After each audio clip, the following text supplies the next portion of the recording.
दुलाराय आसाम पन्चायत आरो गामियारि जौगाखां बिफाननि कन्ट्रेक्चुअल एमप्लयिज एस'सिएशननि हादोरसा कमिटिनि बिथोन बायदियै उदालगुरि जिल्लानि माजबाद जौगाखां ब्लकनि कन्ट्रेक्चुअल मावख'गिरिफोरा 10 नभेम्बरनिफ्राय 19 नभेम्बरसिम धरनानि हाबाफारि लादों।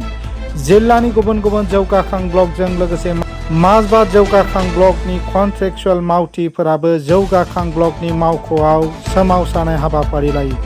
साख्रिआवलाफोरा प्लेकार्ड लानानै न्याय दाबि, जोंनि दाबिखौ गनायनानै लानांगौ, जोंनि खामानिया समान जानांगौ, बेथना समान जानांगौ, जोंनि साख्रिखौ रेगुलार खालाम बायदि बायदि स्ल'गान होनाय नुनो मोनो। लोगोसे बोसोरफ्रोमबो 10 जौखोन्दोनि खमसिन बेथन बांनायखौ अरायनि थाखाय मावफुंनांगौ होननानैबो दाबि खालामदों। गोबाव समनिफ्राय सोलिबोनाय साख्रिखौ नोजोर होनानै 60 बोसोर बैसोसिम साख्रिनि रैखाथिखौ खालामनो आरो एस'स बिथांखिनि बानायनाय आरो मावफुंनायनि गेजेरजों मोनथायखौ थि खालामनो दाबि खालामदों।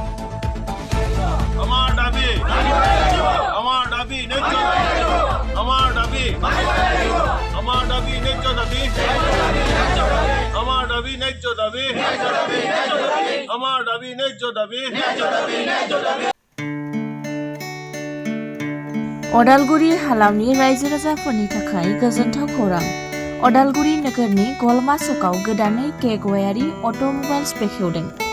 गलमा सकनि ब्रह्म पेट्रल पाम्पनि साखाथियाव Suzuki, Hyundai, Maruti कारफोरनि repairing, washing, नांगौ रोखोमनि कालार होनाय जायो।